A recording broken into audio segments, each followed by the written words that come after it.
할렐루야. 오늘도 하나님의 귀하신 은혜와 말씀이 저와 여러분을 인도하는 시간 되면 좋겠습니다. 사도행전을 1월 셋째 주에 시작을 했습니다. 그런데 오늘 마지막 사도행전 40번째 시간입니다. 사도행전을 같이 나누면서 우리에게 주신 은혜가 무엇인가요? 성령이 임하시자, 우리 주님께서 말씀하신 성령이 임하자 사람들이 변하기 시작했습니다. 그리고 그 사람들이 교회가 되었습니다. 여러분, 교회는 건물이 아닌 것을 여러분 믿으시죠? 저와 여러분이 성령을 가지고 있는 하나님의 거룩한 성전 교회입니다. 사도행전의 이야기는요, 성령이 임한 사람들이 어떻게 교회가 되었는지를 설명하고, 그리고 우리는 그러면 이 시대를 어떻게 교회로 살아가야 될지 그것을 말씀하시는 책입니다. 이제 사도 바울은요, 주님이 그렇게 말씀하셨던 로마에서 내가 서리라, 가이사 앞에 서리라 하신 그 말씀을 따라서요, 이제 순종하고 있습니다. 이제 드디어 그 로마로 가는 배를 탔습니다. 그런데 오늘 본문에 읽어보니까요, 다 읽기도 힘들 정도로 이 배가요, 큰 광풍 유라굴로에 휘말리고 있습니다. 오늘 이 말씀을 통해서요, 이 어려운 시대를 살고 있는 저와 여러분이 예수의 믿음으로 왜 살아야 되는지, 그리고 하나님께서는 저와 여러분에게 무엇을 원하시는지 말씀을 나누기를 원합니다. 먼저 18절 말씀 같이 한번 읽어보죠. 우리가 풍랑으로 심히 애쓰다가 이튿날 사공들이 짐을 바다에 풀어버리고 사흘째 되는 날에 배의 기울을 그들의 손으로 내버리니라. 여러 날 동안 해도 별도 보이지 아니하고 큰 광풍이 그대로 있음에 구원의 여망마저 없어졌더라. 어쩌면 저와 여러분이 사는 세상을 가장 잘 요약하는 말씀인지도 모르겠습니다. 이 사람들은요, 로마로 가는 배에 올랐습니다. 총 276명이나 타는 큰 배입니다. 이 배는요, 상선입니다. 그래서 여러 가지 물건을 싣고 로마로 가는 배입니다. 거기에 백부장과 함께 바울 그리고 몇 명의 죄수들이 이곳에 동승하고 있습니다. 배를 움직이는 사람은 선장이죠. 키를 잡습니다. 이 배에서 권력을 가진 사람은 백부장입니다. 칼을 들고 있습니다. 이 배가 바다를 향해서 떠나가면 이 배는 작은 마을, 작은 나라, 그들이 함께 공동 운명을 가지는 그런 공동 운명체가 되지요. 어쩌면 저와 여러분이 인생을 살아가면서 이런 항해를 하고 있는지 모릅니다. 어쩌면 지난 한 해가 이 본문처럼 광풍을 맞이하고 힘이 들고 어렵고 목적지를 향해 가고 있지만 여전히 뒤처지고 있고, 그리고 죽음의 공포가 드리워지고 있는 것, 이것이 어쩌면 저와 여러분의 인생인지도 모릅니다. 우리의 나라가 지금 큰 광풍 가운데 있습니다. 큰 어려움 가운데 있습니다. 그런데 왜 이렇게 그들은 지금 광풍을 경험하고 있나요? 사실은 이 광풍을 피할 수 있었습니다. 우리 9절 말씀을 같이 한번 읽어보죠. 여러 날이 걸려 금식하는 저희가 이미 지났으므로 항해하기가 위태한지라 바울이 그들을 권하여, 바울이요, 권면했습니다. 왜냐하면 그 바다를요, 바울이요, 너무 잘 압니다. 3번의 전도 여행을 통해서 여러 번 왕래했던 그입니다. 그리고 금식하는 절기라는 것은 9월 말부터 10월 초에 해당되는데요, 이 절기가 끝나고 나면 바람이요, 큰 태풍이 일어나는 것이 지중해의 기후입니다. 그래서 가능하면 이 기간에는 배를 띄우지 않습니다. 그리고 시간이 더 지나가면 아예 겨울에는 배가 움직이지를 못합니다. 그런데 이들은 왜 지금 이렇게 서둘러서 로마로 가기를 원하는 걸까요? 바울이 말합니다. 지금 이렇게 가면 이 배에 있는 생명들도 다 잃어버릴 수 있고 이 짐들도 다 잃어버릴지도 모릅니다. 그런데 백부장이요, 바울의 말을 듣지 않습니다. 11절 말씀 같이 한번 읽어보죠. 백부장이 선장과 선주의 말을 바울의 말보다 더 믿더라. 당연하죠. 죄수의 신분인 바울의 말을 듣겠습니까? 선주와 선장의 말을 듣겠습니까? 선장은요, 이 바다를 잘 아는 사람입니다. 조금 더 힘든 기간이긴 하지만 갈 수 있다고 판단한 겁니다. 선주들은요, 여기에 많은 짐을 실었습니다. 하루라도 빨리 로마에 가야 손실이 없습니다. 마침 이 배가 정박해서 긴 시간을 여기에 머물게 되면 그들의 손해가 막심해집니다. 지금 이들은요, 자신의 생각, 자신의 욕심, 자신의 생각들을 가지고 배를 띄웠습니다. 그럼 우리의 인생이요, 목표를 가지고 열심히 달려가는데, 세상이요, 예수를 알지 못하는 세상이 자신의 생각과 욕심과 욕망과 권력을 가지고 배를 띄웠는데 그들에게 닥치는 것은 무엇이냐면요, 순풍이 아니라 역풍을 맞고 있습니다. 그리고 풍랑을 경험하고 있습니다. 그리고 풍랑을 맞이하자 그 사람들이 어떻게 하나요? 배에 있는 물건들을 하나씩 버리기 시작합니다. 왜 버릴까요?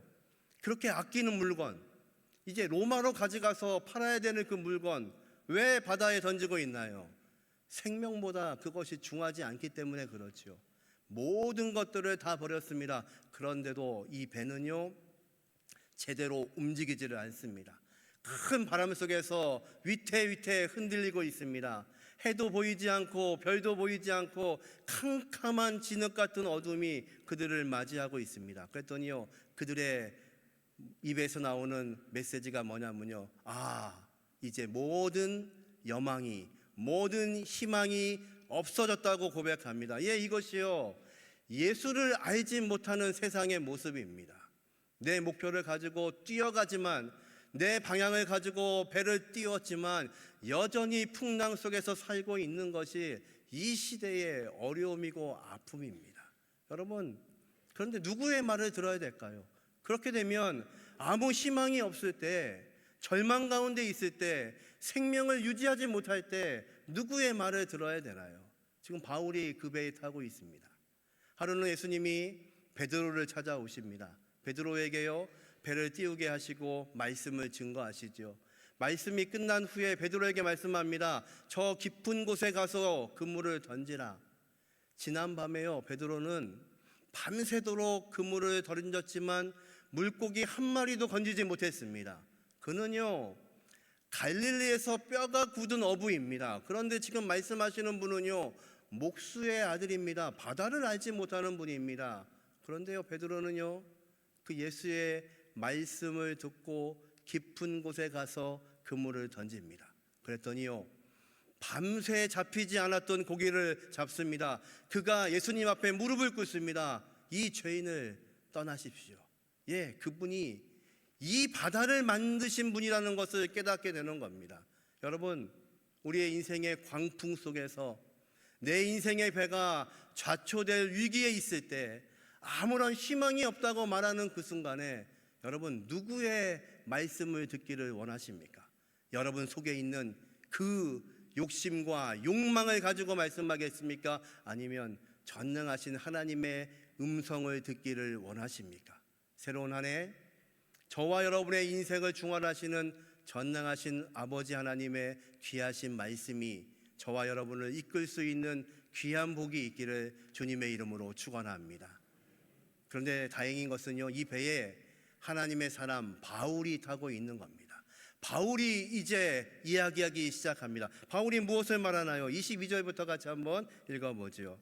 내가 너희를 권하노니 이제는 안심하라. 너희 중 아무도 생명에는 아무런 손상이 없겠고 오직 배뿐이리라. 내가 속한 바 곧 내가 섬기는 하나님의 사자가 어젯밤에 내 곁에 서서 말하되 바울아 두려워하지 말라. 내가 가이사 앞에 서야 하겠고 또 하나님께서 너와 함께 항해하는 자를 다 내게 주셨다 하였으니. 아멘. 지금 바울이요, 죄수입니다. 죄수의 신분으로 갖고 있습니다. 선장도 아닙니다. 백부장도 아닙니다. 키를 잡고 있는 선장도 아니고 칼을 들고 있는 백부장도 아닙니다. 그런데 바울이 이렇게 외칩니다. 왜요? 하나님의 정확하신 음성을 듣고 있기 때문입니다. 여러분, 세상이 참 어렵습니다. 나라가 어렵습니다. 근데 여러분, 희망이 있습니다. 하나님의 말씀을 듣고 있는 하나님의 백성들이 있기에 하나님은 이 땅을 버리지 않으시고 이 혼란과 어려움 속에서도 저와 여러분의 인생을 주관하시는 것 여러분 믿으시기를 주님의 이름으로 축원합니다. 바울은 말합니다. 하나님이 나에게 말씀하셨다. 그렇기 때문에 너희는 안심하라고 이야기합니다. 이 말씀을 준비하다가요 24절 말씀을 읽다가 제가요 거기다가 바울의 이름에 제 이름을 넣어봤습니다. 제가 한번 읽어볼까요? 인태가 두려워하지 말라. 네가 세상 앞에 서게 되겠고 또 하나님께서 너와 함께하는 모든 자를 너에게 주셨느니라. 아멘. 여러분도 한번 읽어보실래요? 24절 같이 한번 바울의 이름에 여러분의 이름을 넣어서 같이 한번 읽어보겠습니다. 같이 읽습니다. 인태가 두려워하지 말라. 내가 세상 앞에 서야 하겠고 또 하나님께서 너와 함께 항해하는 자를 다 내게 주셨다. 아멘. 새로운 한 해도 전능하신 하나님의 세밀한 음성을 들을 수 있는 저와 여러분이 되게 하시기를 주님의 이름으로 축원합니다. 여러분, 풍랑 속에 있을 때, 생명의 위협이 있을 때, 아무것도 보이지 않을 때 무엇을 의지해야 될까요? 시편 107편 20절에는 이렇게 말씀합니다. 저가 그 말씀을 보내어 저들을 고치사 위경에서 건져내시는도다. 아멘. 하나님께서는요 우리에게 말씀을 주십니다. 하나님의 백성은요 그 말씀을 의지하는 사람들입니다. 신앙의 삶을 산다는 것은요 목사의 말을 듣는 게 아닙니다. 하나님의 말씀을 듣는 겁니다. 여러분 믿으시나요? 하나님의 말씀이 우리를 이끄셔야 됩니다. 여러분, 이 나라가 어렵고 힘든 때에도 하나님이 우리에게 말씀하시는 그 말씀을 붙잡아야만 인생의 풍랑 속에 있는 우리 자신과 그리고 풍랑을 겪고 있는 이 나라와 민족 가운데서도 하나님께서 저와 여러분을 통해서 인도하게 되시는 것 믿으시기를 주님의 이름으로 축원합니다. 25절부터 같이 한번 읽어보죠. 그러므로 여러분이여 안심하라. 나는 내게 말씀하신 그대로 되리라고 하나님을 믿노라. 그런즉 우리가 반드시 한 섬에 걸리리라 하더라. 아멘. 바울이요 나에게 말씀하신 그 하나님을 나는 믿는다. 너희 안심해라. 여러분, 하나님을 믿는 게 무엇인가요? 하나님이 나에게 무엇을 기대하시는지를 안다는 뜻입니다. 하나님을 믿는다는 것은요 내가 하나님 안에 있다는 겁니다. 주와 함께 주의 능력으로 이 말씀은요 우리가 주님 안에 들어가 있지 않으면 그분의 생각과 그분의 계획을 알지 못하지요. 바울은 말합니다. 이 풍랑 속에서 바울도 이 풍랑을 겪고 있습니다. 다 두려워하고 있는 그들을 향하여 나는 내 하나님을 믿는다. 말씀하신 대로 이루실 것을 내가 믿는다. 여러분, 이것이 바울의 믿음이었습니다. 새로운 한 해 저와 여러분의 온전한 믿음을 통하여서 하나님께서 우리의 가정을, 우리의 일터를, 이 나라와 민족을 하나님이 원하시는 방향 가운데로 인도하게 하시기를 주님의 이름으로 축원합니다. 바울은 말합니다. 하나님이 말씀하신 대로 그대로 될 것이다. 그것이 어떤 건가요? 우리가 반드시 어떤 섬에 걸리리라. 이제 바다에 떠 있습니다. 이 배가 어디로 가는지 모릅니다. 육지를 만나야만 살 수 있습니다. 여러분, 저와 여러분은요 누구를 만나야 살 수 있나요? 십자가에 주님께 걸리지 않으면 살 수 없는 인생입니다. 이 땅의 모든 사람들이 그 예수를 알지 못하기 때문에 여전히 내 인생 가운데 있는 이 풍랑 속에서도 어디에 걸려야 살 수 있는지를 알지 못하는 겁니다. 바울은 말합니다. 내가 그 하나님을 믿는다. 나에게 말씀하신 그 하나님을 믿는다. 너희들 아무도 상하지 않을 것이다. 머리털 하나도 상하지 않고 배는 깨지겠지만 하나님이 구원하시겠다고 약속하셨다. 나는 그 하나님을 믿기에 너희도 그 하나님을 믿으라고 고백하고 있는 이 바울의 간절한 기도의 제목이 저와 여러분의 기도의 제목이 되게 하시기를 주님의 이름으로 축원합니다. 하나님께서 새로운 한 해에도 우리에게 일하실 것입니다. 그리고 새로운 한 해에도 놀라운 일들을 우리에게 보여주실 것입니다. 그런데 보여주시는 것으로 끝나지 않습니다. 그것을 믿음으로 순종하셔야 됩니다. 바울은요 왜 지금 이 배에 타고 있나요? 복음을 전하는 것 때문에 이 배에 타고 있습니다. 왜 로마로 가려고 하나요? 관광하려고 하는 것이 아닙니다. 예수의 복음을 전하기 위해서입니다. 당시에 세상의 중심이었던 로마에서 하나님의 귀하신 말씀이 선포된다면, 예수 그리스도의 생명의 말씀이 선포된다면 한 명이라도 더 많은 사람이 구원받을 것을 알기 때문에 이렇게 간절히 소망하고 이 배에 타고 있는 겁니다.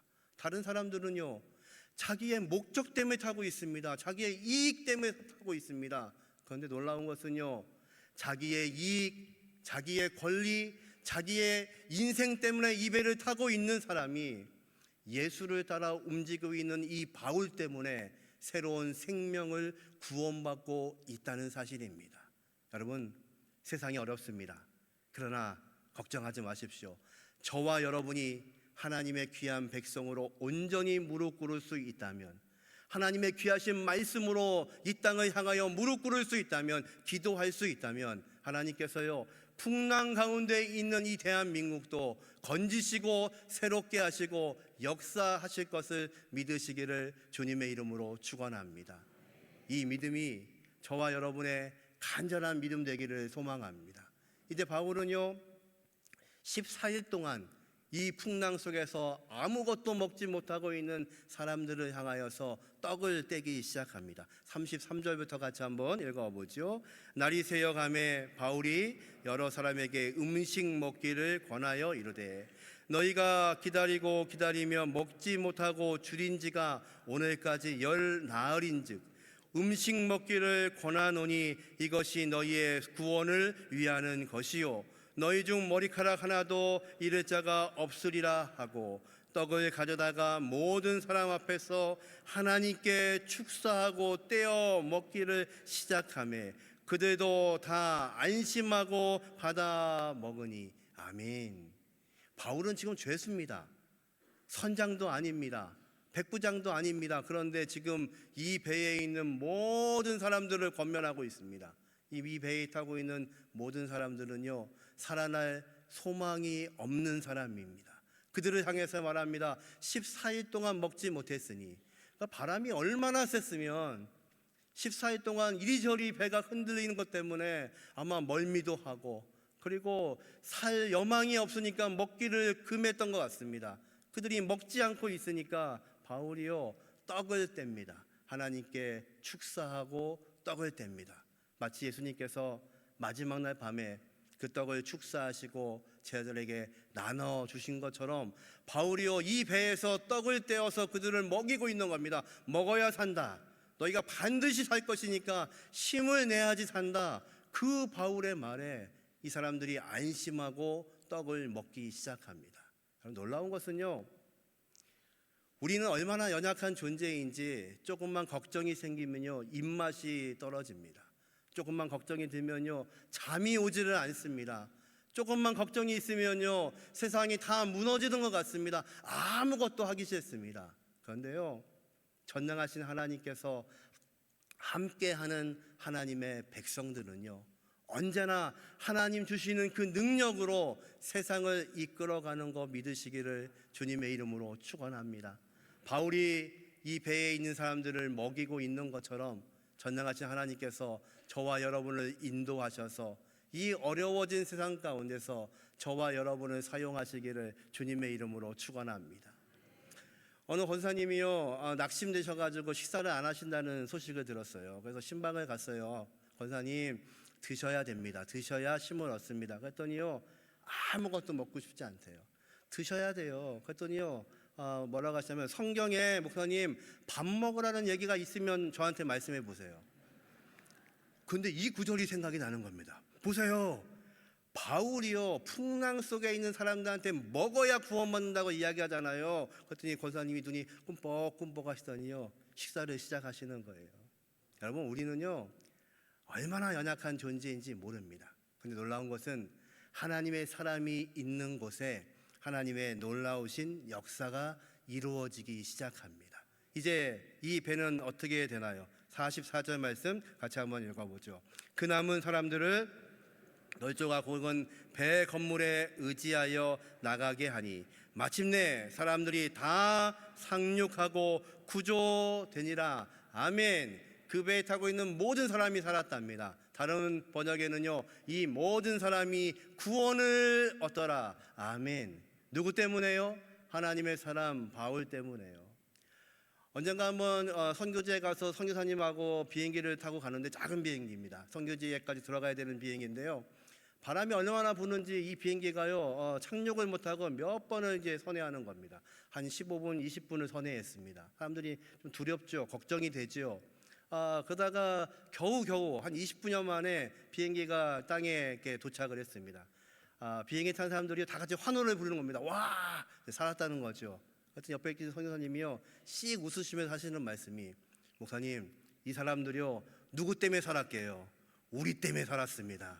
우리가 지금 선교지에 가야 되는데 하나님이요 선교지 갈 선교사 때문에, 목사님 때문에 이 비행기 안전하게 내리게 하신 거예요. 여러분, 세상은요 우리가 알지 못하는 일로 생명을 얻기도 합니다. 여러분, 세상이 어렵지요. 그런데요, 하나님의 귀한 백성들이 교회가 되어서 온전하게 서 있으면 저와 여러분을 통해서 하나님께서 영광 받으시고 이 땅을 새롭게 하시는 것 여러분 믿으시기를 주님의 이름으로 축원합니다.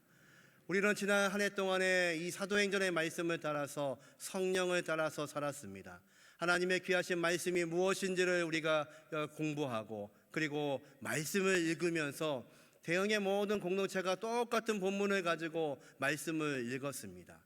대한민국에 있는 150개 교회가 지난 1년 동안 사도행전의 말씀을 똑같이 설교를 했습니다. 이제 로잔데이를 준비하면서 모였던 150교회가요 올 한 해 이 말씀을 가지고 준비하고, 그리고 그룹들을 모여서 이 말씀을 같이 서로 나누고, 그리고 같이 토론하고, 그 말씀을 가지고 각자의 교회 강대상에서 말씀을 전했습니다. 여러분, 나라는 어렵지만 하나님께서 하시는 놀라운 역사는 우리와 함께 하십니다. 어렵고 힘든 때이지만 전능하신 하나님은요 우리에게 말씀하시는 하나님이십니다. 그러기에 사도행전의 말씀을 우리가 쫓아온 것처럼 성령이 임한 하나님의 사람들, 우리가 성전이고 교회인 것을 알고 있는 하나님의 백성들이 온전하게 서 있는다면, 아무리 태풍 속에서라도, 아무리 세상이 흔들리는 세상 속에서도 전능하신 하나님이 저와 여러분을 붙잡으시고 말씀하시기 때문에 이 땅에는 희망이 있고, 이 어려운 중에서도 하나님이 다시 회복하게 하시고 새롭게 하실 것 믿으시기를 주님의 이름으로 축원합니다.